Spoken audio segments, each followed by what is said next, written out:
18 नवंबर 1986 को ब्रॉस-टैक नामी फौजी मशकें भारत ने शुरू की थी राजस्थान के इलाके में, जो कि पाकिस्तानी सरहद के करीब लगता है। इन फौजी मशकों के शुरू करने का मकसद क्या था, जो कि इंडिया बता रहा है। जंग की सूरत में फौजी नकलो हरकत को जांचना कि वो कितनी अहल है।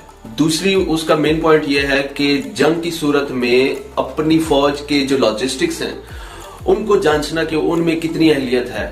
और तीसरी बड़ा और सबसे मेन पॉइंट यह है कि पाकिस्तान को दबाना या पाकिस्तान पर अपनी फौज की बालादस्ती कायम करना इसकी एक मेन वजह थी।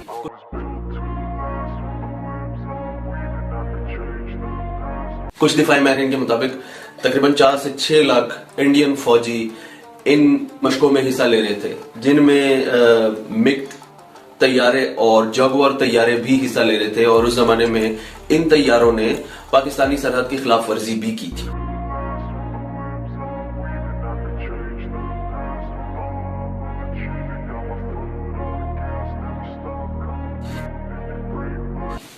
इंडियन आर्मी इस हवाले से अलबत्ता इन बातों से इत्तेफाक नहीं करते। उनका कहना था कि ये मशकें तरबियती सरगर्मियों के हवाले से ही थी।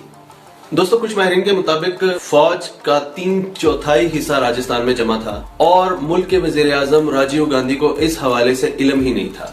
और सबसे ज्यादा हैरान कर देने वाली बात थी, एक तरफ हिंदुस्तान ये सब कर रहा था, पाकिस्तान इस बारे में क्या सोच रहा था और उसकी हिकमत अमली इस हवाले से क्या थी।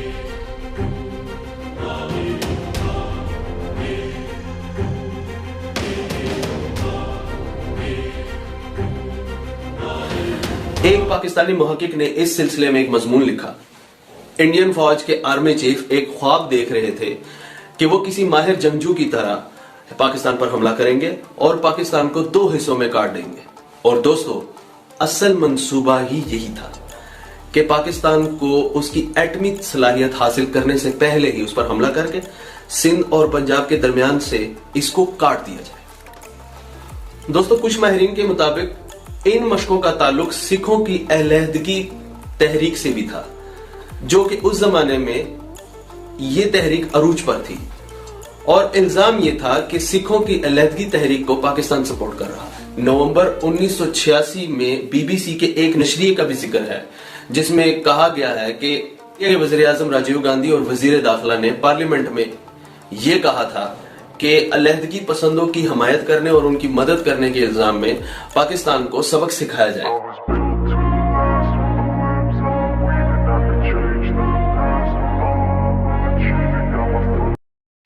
और दोस्तों, उसके अलावा सिंध के हालात भी उस जमाने में काफी दगरगूं थे, खराब थे। इंडिया ये बखूबी जानता था, इसलिए वो इस मौके से फायदा उठाना चाहता था ताकि पाकिस्तान को एटमी सलाहियत बनने से रोका जा सके। पाकिस्तान ने मुसल्लह अफवाज को भारतीय सरहद के करीब तैनात कर दिया था। इसके अलावा बहीरा अरब में जंगी जहाज और जंगी अबदोजें तैनात कर दी थी। दोस्तों, इंडिया के इन मंसूबों को खाक में मिलाने में पाकिस्तान की ISI का कलीदी रोल था, क्योंकि उनके जितने भी स्टेप्स थे इस हवाले से पाकिस्तान पहले से ही काफी सारी मालूमात रखता था और इस हवाले से वो अपनी जंगी हिकमत अमली तैयार करके बैठा था।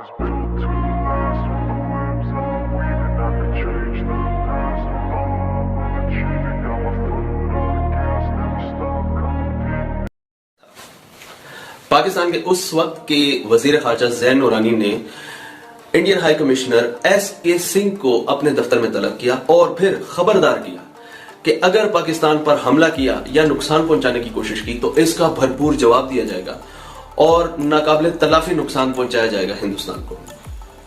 इसके जवाब में SK सिंह जो है वो हैरान होकर बोले कि क्या आप मुझे एटमी हमले की धमकी दे रहे हैं मुंबई पर, जिसके जवाब में नूरानी साहब ने सर हिला दिया था इस बात में। दोस्तों, पाकिस्तान ऐसा महसूस क्यों कर रहा था कि इंडिया ब्रॉस-टैक मशकों की आड़ में पाकिस्तान पर हमलावर होगा और पाकिस्तान को नुकसान पहुंचाएगा? इसके पीछे एक और कहानी भी है जो कि मैं आपसे शेयर करने जा रहा हूं।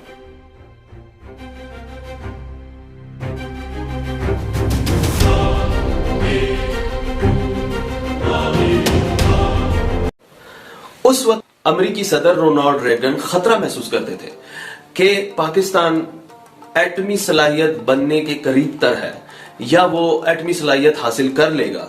इंडिया को किसी भी सूरत ये बात हजम नहीं हो रही थी कि पाकिस्तान एटमी सलाहियत हासिल करके उसके मत मुकाबला आ जाए। लिहाजा पाकिस्तान को रोकने के लिए इंडिया कभी भी किसी भी वक्त अटैक कर सकता है।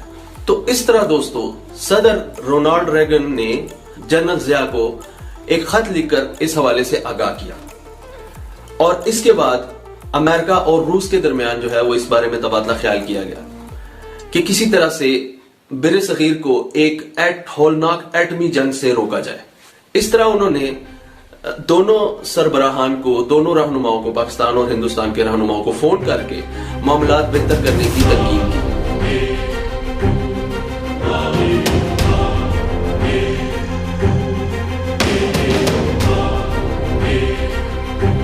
तो दोस्तों ये था पसे मंजर, लेकिन पाकिस्तान ने आगे क्या स्टेप ऐसा लिया। जनरल जियाउल हक इंडिया के दौरे पर चले गए, 1987 में इंडिया के दौरे पर चले गए।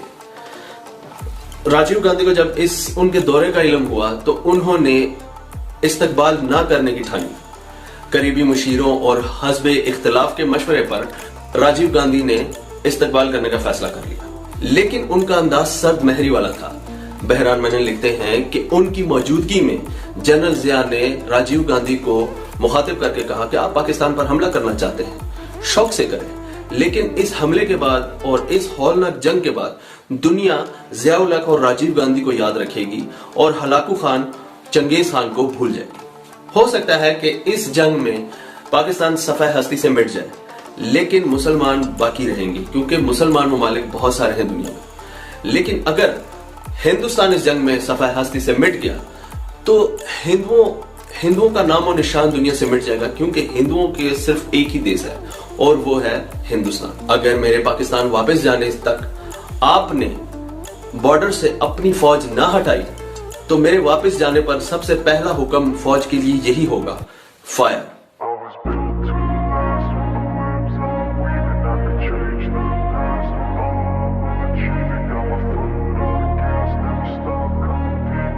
बहरान मेमन इंडिया टुडे में इसके बाद लिखते हैं कि मैंने जनरल जियाउल हक के चेहरे की तरफ देखकर सोचा कि बिर सगीर को के ढेर में बदलने की सलाहियत रखता है।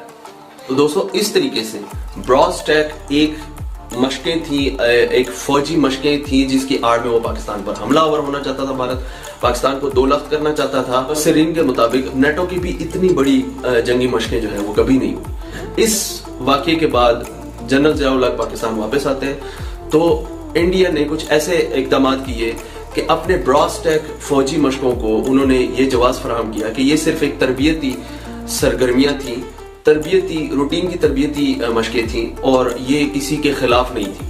तो दोस्तों ये थी आज की वीडियो। उम्मीद करता हूँ कि आपको आज की इंफॉर्मेटिव वीडियो पसंद आएगी। पसंद आने की सूरत में लाइक और सब्सक्राइब जरूर कीजिएगा। अल्लाह हाफ़िज़।